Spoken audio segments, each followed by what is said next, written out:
Hello friends, Eli Hibbett here with the Pwn Your Homework Physics Series podcast. If you're looking to prepare, review, or gain an added edge or point of view about topics in physics, then look no further. Tune in each week to unlock your understanding of the physical world surrounding us. And now let's dive right in. Hey, how is everybody feeling today? I am your host, Eli Hibbett, back at you again with another episode of the Pwn Your Homework Physics Series podcast, and this week's edition is entitled episode number 69, the Physics Quiz. So, a couple of cool things going on in the world today. First off, 22 September 2015, tomorrow, the 23rd, is the Autumnal Equinox, the first day of fall officially, I believe. Isn't that what the equinox corresponds to?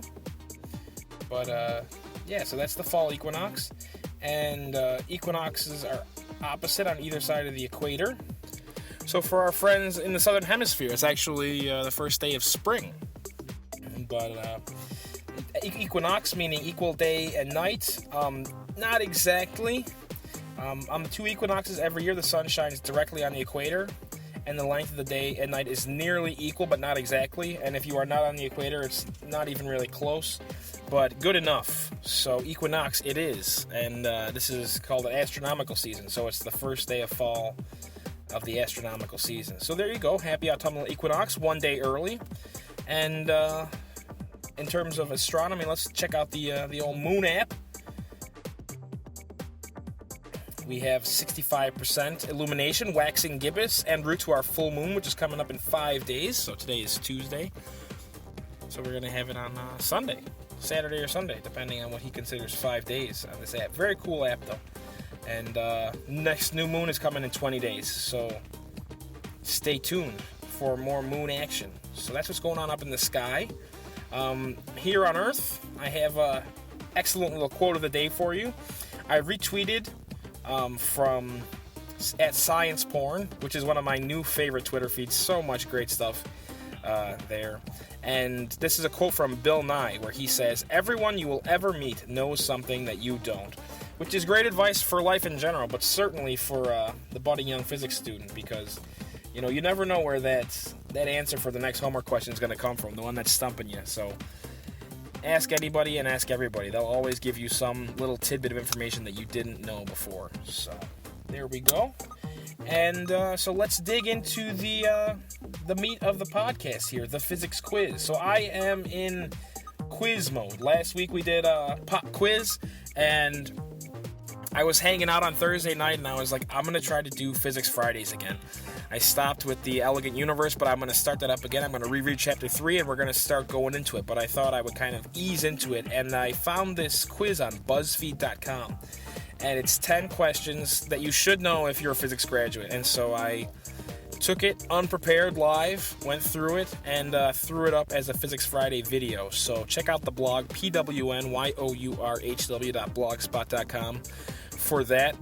Definitely a good brush up. I'd say about 70% of it we've covered here on the podcast. Question about vectors and scalars and stuff like that. But certainly if you're in physics now, physics 1, you should definitely be able to jam 10 out of 10 on that quiz, no problem, which I did not do. I did not get a 10 out of 10, embarrassingly. But if you want to see how I did, go over and check it out. Physics Phrydays 05. And so I found this app called the Physics Quiz. And the Physics Quiz is made by Dr. P. Nilsson. And he's a particle physicist stationed at CERN, which is a particle accelerator in Geneva, Switzerland. And he made this app called the Physics Quiz. And what it does is it gives you questions and questions and questions about particle physics. And so it's a 10-question quiz. It gives you a little timer, and you can select easy, medium, or difficult. And so I took the easy quiz 3 times. And so I'm going to throw up take number 3 here for your listening enjoyment. I actually did the best the third time round. I got 9 out of 10. And the other 2 times, I'm going to throw that up as Physics Phrydays videos number 6 and 7. So check out the blog on Friday for that. But here we go. Here is Take number 3 of me doing the physics quiz. Here we go. All right, here we go. Take number 3 on the easy setting. Going for 10 out of 10 here. Here we go. Question number 1. All right, this is a quote. So who made this quote? Heroism on command, senseless violence, and all the loathsome nonsense that goes by the name of patriotism. How passionately I hate them. Not Newton, probably. Einstein, maybe. Bohr, maybe. Pam Dirac, maybe. I'm going to go with Einstein. Einstein, correct. All right, question number 2. What is the name of the largest and most advanced experimental fusion reactor in the world, currently under construction in Cadarache, France? A, ITER, I-T-E-R. 2, Fuse, F-U-S-E. 3, Demo, D-E-M-O. Or 4, JET, J-E-T. I am not up on the world of particle physics. It has to be Fuse, like fusion reactor. I'm thinking maybe ITER. I'm going to go with ITER. Yes! All right. Question number 3. Helium, He, neon, Ne, argon, Ar, krypton, Kr, xenon, Xe, and the radioactive radon, Rn, all belong to a group of chemical elements with the very similar properties. What are they called?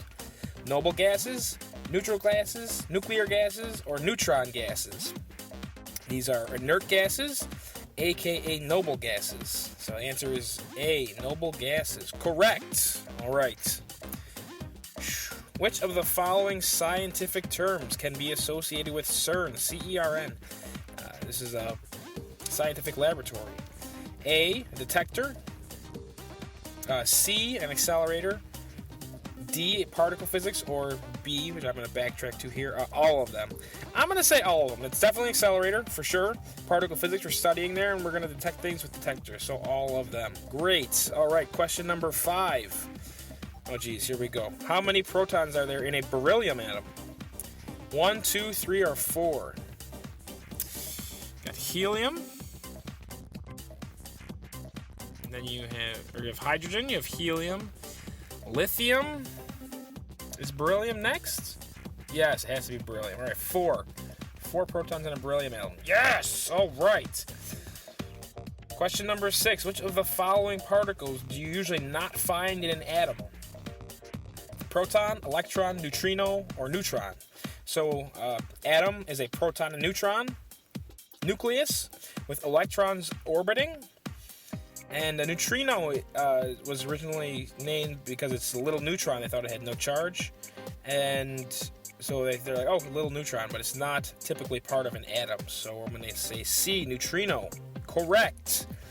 All right, question number 7. Which of the following is an example of a particle detector? A pad chamber, a bubble chamber, a cloud chamber, or all of them? So cloud chamber you have can fill with like liquid nitrogen gas or some kind of gas, and you can see particles like neutrinos flying through them. You can actually see their little signatures, and they actually ruffle the smoke. Bubble chamber, kind of the same idea. So I'm going to say all of them. I'm going to guess all of them. Correct. Question number 8. An instrument for measuring ionizing radiation. Barometer, photoelectric sensor, Geiger counter, or thermometer. Well, thermometer measures temperature. Barometer measures pressure. Photoelectric sensor senses, light. And Geiger counter measures ionizing radiation. It counts kind of a particle counter style thing, but measures ionizing radiation. So I'm going to guess Geiger counter. Correct. All right. Question number 9. The cosmic rays are blank, originating from outer space, that impinge on the atmosphere of the Earth. So cosmic rays are blank. A, energetic charged subatomic particles. Okay. B, photons or light. C, neutrinos. Or D, ice cubes turning into rain. Well, we're going to check that one off the list. I think cosmic rays are photons. You have X-rays and gamma rays and all other kind of rays, which are photons. Neutrinos do this, but I don't believe they're included in cosmic rays. So I'm going to say photons, lights. Oh, I got it wrong. I don't remember what it was, though. We'll hit that at the end. All right, question number 10. Which of the following particles do you usually find in an atom? Electron, proton, neutron, or all of these? Okay, we've kind of gone through this already. Answer all of these. I got 9 out of 10, guys. Oh. Cosmic rays are energetic charged subatomic particles. So, all right, there you go. Take number 3 on the physics quiz. That's on easy, by the way. That's on easy. All right. So there it is, guys. The physics quiz. Very cool particle physics quiz, which I have a blast. I've taken that quiz since I recorded this so many times. I took it on medium and I took it on difficult. On medium, I think I got a 6 out of 10, and on hard, I got a 4.